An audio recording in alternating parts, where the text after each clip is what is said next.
Hello everyone, आजचा हा cake मला 1 kg मध्ये बनवायचा आहे, जो की कस्टमरने मँगो फ्लेवरमध्ये बनवायला सांगितला आहे.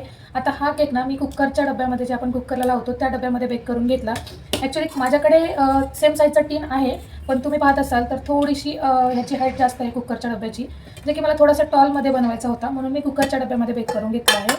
तर चला व्हिडिओ पूर्ण पहा, बनवते मी केक. माझ्या डेली व्हिडिओज पाहणाऱ्या बऱ्याच जणांना माहीत असेल की मी शक्यतो स्टीलच्या पातेल्यांमध्येच केक बेक करत असते, जे की तुम्हाला दाखवते सुद्धा व्हिडिओमध्ये. तर त्यावरूनच आपल्याला काहींनी कमेंट केलेले होते की ताई, स्टीलच्या पातेल्यात केक व्यवस्थित बेक होतो का, किंवा स्टीलचा काही वास वगैरे लागत नाही ना केकला, आणि सगळ्यात महत्त्वाचं स्टीलचा काळा रंग त्याला लागतो का. तर बघा, तुमचा गोड गैरसमज मी एका मिनिटात दूर करते मैत्रिणींनो. तर बघा, मी जेव्हापासून केक व्यवसाय सुरू केलेला आहे तर शक्यतो मी जास्तीत जास्त स्टीलच्या पातेल्यांमध्ये किंवा कुकरच्या स्टीलच्या डब्यांमध्येच केक बेक करत असते. याचा अर्थ असा नाही की कोणताही केक टीन माझ्याकडे नाही, सर्व साईज मधले केक टीन माझ्याकडे अवेलेबल आहे. तरी सुद्धा मी जास्तीत जास्त स्टीलच्या पातेल्यांमध्ये, कुकरच्या डब्यांमध्येच केक बेक करते, कारण यामध्ये केक इतका प्रॉपर आणि सॉफ्ट असा बेक होतो ना की तुम्हाला सुद्धा विश्वास बसणार नाही. तुम्ही सुद्धा एक वेळा तरी नक्की ट्राय करा स्टीलच्या पातेल्यांमध्ये केक बेक करून. आता राहिला प्रश्न केकच्या रंगाचा आणि वासाचा, तर माझ्या अनुभवास्तव तुम्हाला मी एवढंच सांगेन की स्टीलच्या पातेल्यात केक बेक केल्यावर कुठलाच रंग किंवा वास त्यामध्ये उतरत नाही. आणि हो, जसे की तुम्हाला माहितच आहे, गेल्या 6 वर्षांपासून मी केक बनवते, पण या बाबतीत अजून सुद्धा माझ्याकडे एक सुद्धा तक्रार नाहीये. याचा अर्थ तुम्ही बिंदास्त ट्राय करा, आणि व्हिडिओ आवडला तर लाईक, कमेंट, शेअर आणि सबस्क्राईब करा. Bye bye.